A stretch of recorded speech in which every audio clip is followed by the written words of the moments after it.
I'm Amber Tresca, and this is About IBD.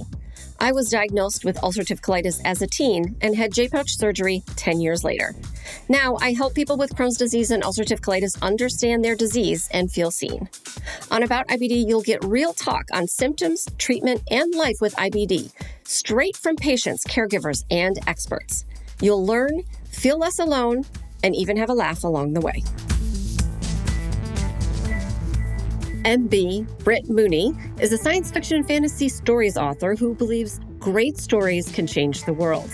He lives in the Atlanta, Georgia area with his amazing wife and 3 energetic kids. You will often find him fueled by coffee and rocking out to heavy metal when he writes. His latest book is a children's story about an owl who befriends a mouse that lives with Crohn's disease. Britt, welcome to About IBD. Thank you very much. I'm excited to be here. It's going to be good. Yes, I love it. So first off, I want to hear about your writing career and how did you get your start as an author? All right. So the legend is when I was in the 2nd grade, I was getting in trouble. Now, I loved to read. My mom taught me how to read when I was 4. My mom started to stay at home when I was born, but she was a teacher. That was her job before I came along. And then my brother came along when I was about 3. But I loved books, so I wanted her to read to me all the time. And probably annoying her because I had a little brother or whatever. You know, that's probably some of that going on too. Yeah. So her solution was to teach me how to read. So she taught me how to read at a very young age. And I just always loved reading and loved stories and movies and all the things. So I'm in the 2nd grade and I'm getting in trouble on a regular basis because I would get bored with, school. I'd finish early or whatever. And there were these spelling tests on Thursday. And if you got 100 on Thursday, you didn't have to retake it on Friday. So here was this energetic young kid in school sitting there with nothing to do while the rest of the class was having to retake a spelling test. And my teacher, Miss Green, looked at me, this is early in the year, and she said, "Britt, why don't you write me a story?" And something clicked in my brain. It was one of those moments in life where you're like, wait a minute. People write stories, like the stories that I love to read, the books, the movies, like someone creates that. I could do this? Like that could be me. Like I could be one of those people who writes a story that impacts other people. And so then from that point on, I started getting 100 on purpose on Thursday so I could write her a story on Friday. I even reconnected with her several years ago now, but I was like, because I kept telling the story and people were like, well, have you reconnected with her? And I was like, no, but in the world of Facebook and Google, like you got to figure this out. So kind of tracked her down and she's on Facebook. And so, we're connected even today and she's so supportive. And she even told me recently, she said, I've been praying that you would write a children's book, because I've sent her other books that I've written, just to let her know how thankful I am. So that's how I got started. And I just always, from that point on, I just had this attitude, like, if there's stuff that I like, I could do that. And just writing stuck with me. I loved all the characters and doing the things and writing the stories. I always liked it. I love this story. I especially love the epilogue that you reconnected with Mrs. Green. Did she see something in you? Has she ever said to you, she recognized something in you that she thought that writing would resonate with you for some reason? I think she saw that I loved to read. So as a kid, the only time I was quiet was when I was reading, or watching TV or something. But, I think she saw how much I loved reading. So she was a young teacher herself, just probably desperate, right? What can I do with this kid? And Yeah. So yeah, but since we reconnected, she said she remembered me and how she had to put me in the front of the class to keep an eye on me and the whole thing. She was, but she's super sweet, and she still lives that was in Montgomery, Alabama when I lived there.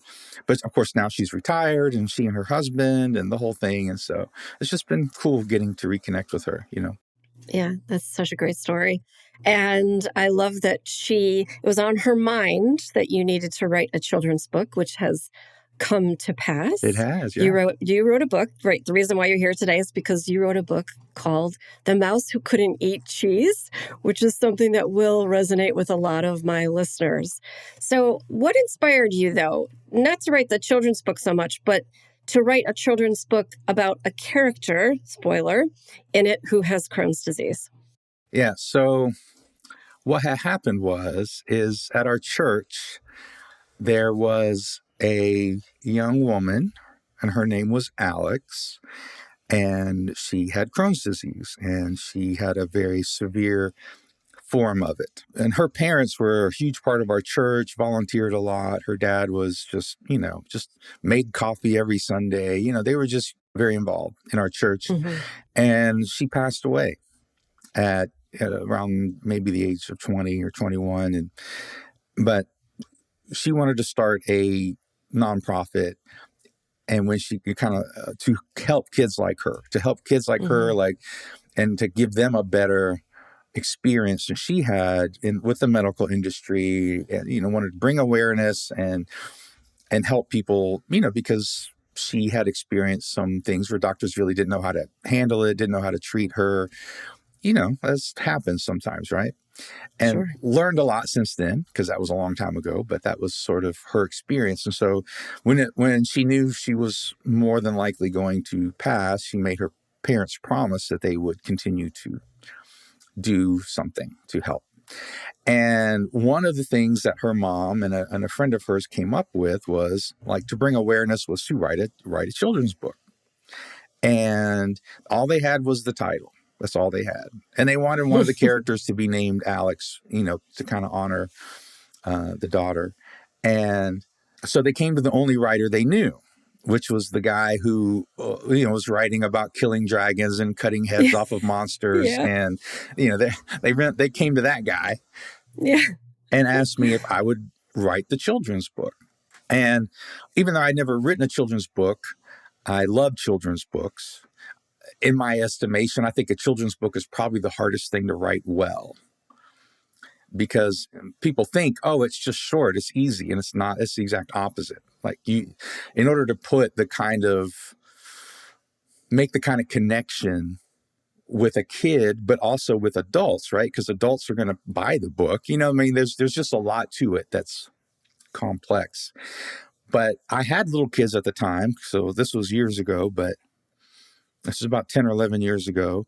And so my kids were 4, 6, 8. My kids were little, and we loved reading to our kids. So I took on the challenge and wrote the book. And I did a lot of research. I asked a lot of questions. What was life like for Alex as a kid? What was it like for her to have friends? What did it mean for her to have friends? What did her friends have to understand in order to be friends with her? And I really was trying to get into what are some of the themes that I could put into a book. And I asked a lot of questions, did research, and did the whole thing. And then I, developed some ideas. And just one day I just felt I had it. I don't know if creative people can understand, probably, but there's, sometimes you wrestle with an idea that you love long enough, and then all of a sudden it's there it is. And so I wrote it and shared it with people, and they got really emotional because it reminded them, even though maybe they didn't know someone who with Crohn's disease, it reminded them of someone that they knew as a kid with a chronic illness or something like that they had to learn how to be their friend and all that sort of stuff. So it's taken time to get it published, because, just trying to find the right publisher that would see the vision for it being what it is. And here we are. Wow, such a long journey. But as you said, sometimes the creative process, that's what it looks like. And then suddenly you're just hit with it in the face after struggling with it for a while. So tell us about The Mouse Who Couldn't Eat Cheese. What's it about? You told us a little bit. And then who are the main characters? So it really has two characters. The two main characters are Alex the owl and Maya the mouse. And, you got the little, got them right there on the love cover it. there. And essentially, I wanted to write the story about the theme of friendship, because at least Alex's experience, from what I gathered from her mom and asking people, she felt alone a lot, right? Because she wasn't able to do some of the things as often or as frequently or be involved as much as she might like. And so I wanted to kind of explore that. Maya the mouse and her family move into the forest, and Alex is excited about making a new friend and thinks, well, mouse like cheese, right? That's kind of a thing. So she gives Maya the present, and they play. They have a great day playing, but the mouse doesn't eat the cheese, and so they go through some conflict because there's one day that they had plans to play, but Maya couldn't show up, and so Alex the owl is frustrated and asks questions. Why can't you eat the cheese, and why can't you play? Why were you so tired? And so then it gets into the struggle of Crohn's disease. And so it's very simple and quick. It's not, there's a little bit more on the back cover, not back cover, but one of the last pages, a little bit more about Crohn's disease specifically. But in the story, it's more about trying to understand and have empathy, sympathy for another person, and learning how to be their friend where they are, even if they can't come out and play like you want them to, sort of thing. So that's pretty much the book. Yeah, I did have the chance to look at the book. It's beautiful. And you told us that you did so much research, talking to Alex's family, thinking about it for a long time. So I'm wondering, from your perspective, why you think it's important that kids with Crohn's disease see themselves represented in books. That's a good question. The organization that Alex's mom, Lori, started was called Beautiful Beyond the Pain.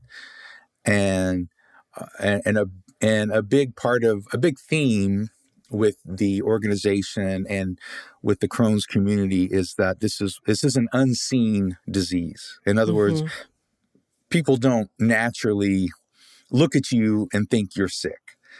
Yeah. And that kind of comes up in the book as well, right? You don't look sick. It's not something that's easily apparent to people, so they don't feel seen. There's a certain level of explanation that they have to do that maybe other people who are sick don't have to do for whatever reason. And so to feel seen and heard as someone as if their problems are legitimate and worthy of empathy and all those sort of things, I think is an important aspect to it. Yeah, absolutely. Completely agree. And I can tell how much research that you've done by how you're speaking about the disease and people who live with it, because you are hitting exactly head on, some of the big issues that this community experiences.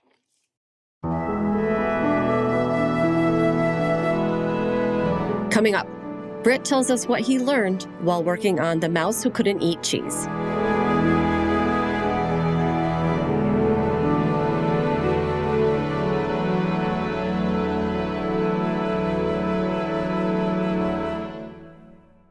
So, Britt, you've told us a little bit about the challenges of writing a children's book and writing shorter format things. As a writer myself, completely agree. It's very different to write something if you've only got a short amount of space versus, all of the space in the world, like when you're writing for the internet. Who cares how long it is? But Crohn's disease, we know, it's challenging for anyone to understand, for adults to understand. Helping children to understand it is on a whole other level. So what did you think about? How did you approach creating a story that was aimed at kids, especially considering you're the guy that writes about dragons and elves and all of that? Sure. Yeah, I brainstormed a lot, and the purpose of the book was to bring awareness, right? There's a dual purpose, right? To bring awareness. And that bringing awareness will kind of have a secondary and important effect of helping, like we said, people with Crohn's disease or colitis feel seen, heard, that sort of things. But the main goal is to help it be seen in the larger culture, right? And in the larger society for people around in all sorts of places to have the awareness and the ability to dialogue with someone and make the space that they need to make space for them in their lives so they can be friends, because we all need friends. We all need community around us. That's a need for every person. And it's especially important. I'm not even going to say it's especially important. It's a need for everybody. Right. But that's part of growing up. Some of the things that I heard was about how lonely Alex would feel and how hard it was for her to keep friends because they were doing all these other things and she couldn't always participate as much as they could. So for me, it was, how do I express the story in such a way that helps a kid without Crohn's or colitis, be able to reach out and include someone who does, even though it might have to be in a different way than they're used to. And if you give them that space to say, well, what are some other things you could do with a kid who might have these problems? And kids can be very creative. You could just let them see the need and give them the opportunity to be creative and innovative. Kids are just naturally that way. We kind of we organize it out of them sometimes. Yes, absolutely, we do. Through spelling tests, really. Through spelling tests. Yeah, that's always one of those.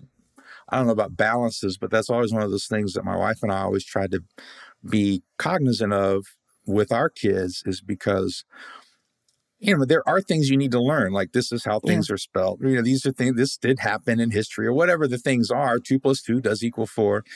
And yet at the same time, really encourage them to be silly and creative and to not lose that part of themselves. Because when you combine those things, these are facts, but then it's the creativity that comes up with new things that solves problems. A lot of life is being creative and innovative because you're going to be faced with things that you didn't learn about in school. I mean, you're just going to be faced with things. And how do you use your resources to do that? And so I think there's an element of that in this book, right? I mean, they come up because they couldn't play like the owl might want them to. They had to come up with a way to solve that problem, And I think that's one of the things that people really like about the book, is that there's that, because that's what I think creativity does. Now I'm starting to ramble. We talked about this before, but here it is.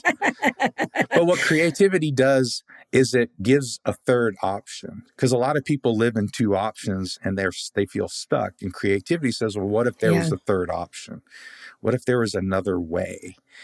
And that gives people hope, right? And they don't feel as stuck. And that's what's kind of underlying some of the things in the book. I love that.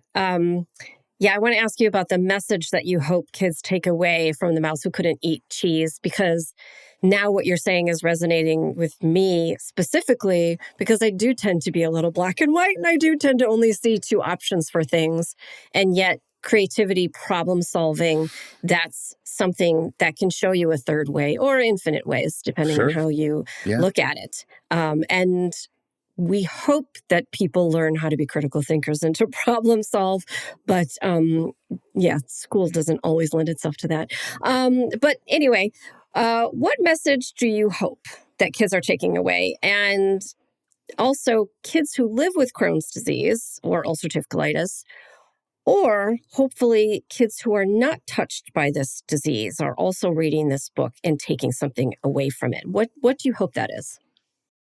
Yeah, I think in general, the core thing I'm hoping for is that people make space for each other. They make time and space for each other. We live in a social media dominated world where it's always difficult to get out of your own bubble. It's always difficult. That's just a human problem, right? Mm-hmm. And Yeah. that's part of kids growing up is learning.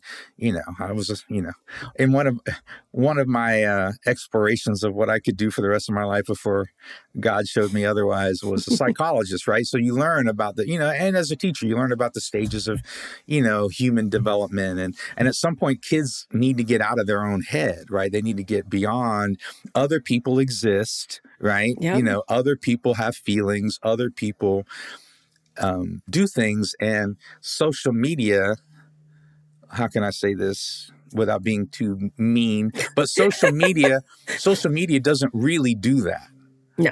It, it Mm-hmm. it tries to at times, but social media is a very isolated activity, and there's no real human interaction. Now, I love social media. I was a missionary into another country, and I have friends all over the world. So it can be a great tool, right, to Yeah. stay connected on a certain level, but it doesn't replace the beauty and the value of being with people in person. That's the connection that matters. That's the connection that feeds that need that we have to feel community, to feel a part of something. So just for the people who don't have Crohn's disease to get out of their bubble a little bit and make that intentional choice, because it's a willing choice. You have to make the choice to make space for somebody who might be different and might need to have some accommodations made for them. And for people who do have Crohn's disease, I would hope that this lets them see they are worth the effort, that they have value, that just because somebody needs to make an accommodation for them, that doesn't mean they're not worthy of being someone's friend, that there are ways you can be someone's friend, even though you may be limited in some ways, that creativity means you can still do the same things even though you might have certain limitations. Again, there's possibilities here, and but it takes bravery on both sides to kind of step into that. But I think when people are brave in those ways, that's what bravery's for. When you are brave in those ways, then beautiful things can happen. Amazing. Thank you so much for giving that beautiful soundbite just now. But I love that. Yeah. And so, Britt, I mean, you know this. The act of writing changes you. It Yes. teaches us things, often things that we don't expect, sometimes things that we don't want to learn. What did you come away with? What did you learn while you were working on The Mouse Who Couldn't Eat Cheese? I obviously learned a lot more in depth about Alex's life growing Yeah. up. And then, of course, that gave me more compassion for other kids that were going through something similar. And it wasn't like I didn't have compassion before, but when you understand more what's really going on, because no one in my family or immediate, sort of family had that sort of issue, then it allowed me to better understand, Lori and her family and the things that they had to deal with as a family, and Alex's sister. And it's allowed me to get closer to them and really sort of be with them as part of the grieving process, because they get to talk about her, they get to celebrate her, they get to there's a positive way of doing that instead of, it's grief, but then there's also just being a part of seeing them feel excited that people are going to get to know Alex in a way, and she's still making an impact because she made an impact. Alex is one of those people, man. She did not let life get her down. She was going to turn, like when she went to the hospital, she would try to visit other people and encourage them. She was just one of those sort of people that if you knew her, she was an inspiration. And so for the family, they feel like that inspiration carries on. And so there's just a lot of that. And of course, so just in a general way, as you learn about this specific thing, and that's another thing you find with these stories, the power of story, you can be very specific about Crohn's disease and this character. It's like two characters, but then there's a universal element to it where it's not just about Crohn's disease. There are people that you need to make space for if they have mental health issues or if they have other sort of accommodations that need to be made for whatever reason. And then learning like there might be elements to their life I don't really know about. Yeah. And maybe if I can ask questions and I can understand more, and then, it doesn't mean I need to change everything about me, but then at least I'm getting out of my bubble, even as an adult, and being humble and learning. And that allows me to, again, help anybody feel seen and heard. And again, those are things I already knew kind of, but it just kind of reinforced them and made me better at it, I think. At least hopefully in most cases. I'm not perfect, but I would hope. Well, we're all still learning, every day, growing and putting ourselves in other people's shoes. Yes, good. It's one thing to know Crohn's disease exists and to perhaps read something about it that gives this, the salient information, Right.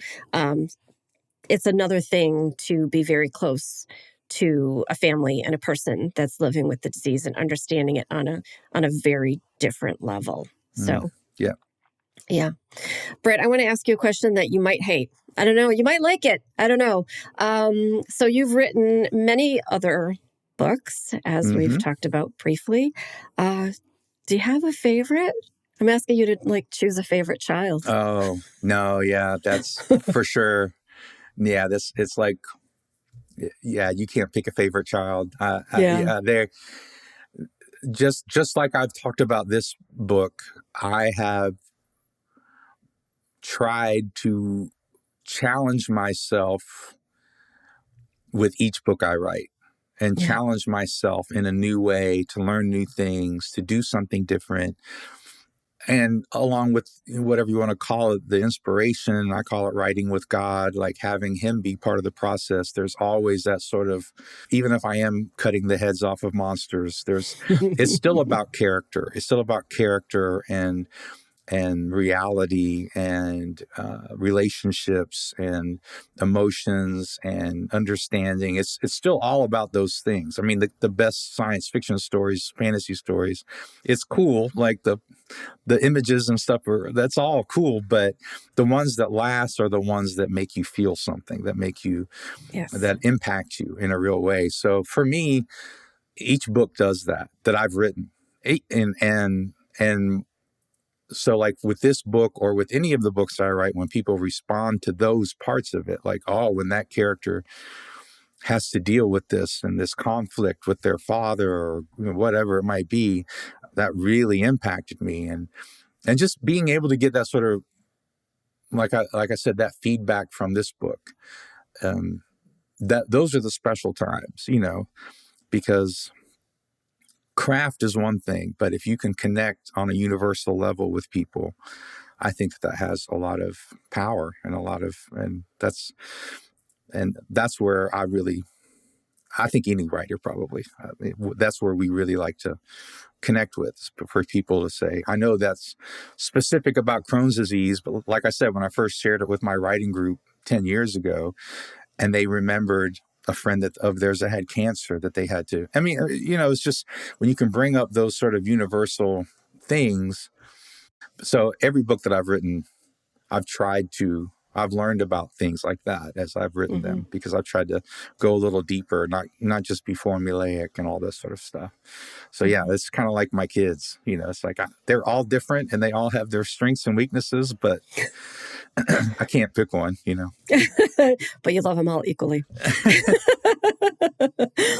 At least that's what we tell our kids. They may say something different. Yeah, I always, as a big genre fan myself, ever since discovering Frank Herbert and McCaffrey, way back when I was a teenager. And I remember going into a used bookstore and specifically looking, something that Anne McCaffrey had written. And I remember the owner of the store apologizing to me that science fiction and fantasy, he had them on the same shelf. And he said, some people get so upset, because they're not the same thing. And so, but I always tell people that, especially people who don't have familiarity with these genres or who see them as something that, that's not for me, that it's not about space. It's not about the dragons. I mean, sometimes it's about the dragons, but it's about the people and it's about the story. Yep, for sure. Yep. All right. So I want everyone to be able to follow your work, both The Mouse Who Couldn't Eat Cheese, which is your children's book about a mouse who lives with Crohn's disease and probably can't eat their favorite food anymore, but also more about, the books that you have written for adults. So tell me where people can find you. If you look up M.B. Mooney on Facebook, and I think it's author M.B. Mooney on Instagram, and you can find my books on Amazon. A couple of them have audio versions of them. You can, find that stuff. The Living Stone was sort of the first in the fantasy series. And I do have one YA fantasy called The Shield of the King that came out last year before, somewhere in there. And that's gotten some great reviews and a lot of great feedback from that as well. So yeah, that's where you can find me. Sure. And you're also a fellow podcaster, which is why this is such a great conversation for me, partly. Can you tell me about some of the podcasts that you're currently running or anything that you have done in that field in the past? Oh, yeah. Yes. Oh, yeah. No, there's a lot there. No, so yeah. Currently, although I'm kind of taking a break for a couple of different reasons. So I have a YouTube channel called Great Stories Change the World. And I've done some original stories on there. We kind of pick apart a movie or a story that's popular enough. And why is this good? Why do we like it? Why is, what are the story elements of this? And usually it's a science fiction fantasy. I try to keep it there genre-wise. I have another podcast that's more ministry related because I've been a pastor and I've been a missionary. And that one's called Kingdom Over Coffee. And I'm about to start a new series. We're in the middle of one series and we're going to start a new one based on a fairy tale, actually. It's going to be really good. Sometimes I'm on a podcast called Men at the Movies where we look at movies and we dissect the movie and why is this an impactful story. And I have, just because I'm crazy, I have another podcast where it's called Christian Geeks Rockcast, where we go over Christian metal and rock from the 80s. We go over old albums and stuff from the 80s. Because I'm not doing enough, obviously, with all the other stuff. Yeah. I mean, you're kind of making me feel a little bit better about myself right now because I have a lot of projects, but you might have a few more than I do. So, well, Britt, it's been fantastic to get to know you a little bit better. I want to thank you for your work. You clearly went about writing The Mouse Who Couldn't Eat Cheese in a very thoughtful way. And I think the fact that you worked on it for so long speaks to that and shows that you wanted it to be right. Of course, Yep. Right. We always want it to be right. Yep. But I feel as though this was a little bit more special to you, even though you treat all your books the same, because it is the legacy of Alex. And I think that you are doing a great service to her and to her family and to everyone that is touched by inflammatory bowel disease. So thank you so much for speaking with me today, and thank you so much for your work. Thank you for having me. This has been great.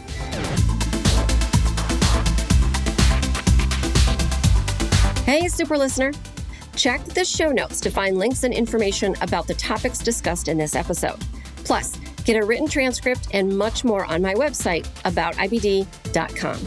If you enjoyed this episode, please consider sharing it with someone else or leaving a rating in your podcast app. Reviews and ratings help me grow this show and bring you more great content. Thanks for listening. And remember, until next time, I want you to know more about IBD. About IBD is a production of Mal and Tel Enterprises. It is edited, written, produced, and directed by me, Amber Tresca. Mix and sound design is by Mac Cooney. Theme music is from Cooney Studio.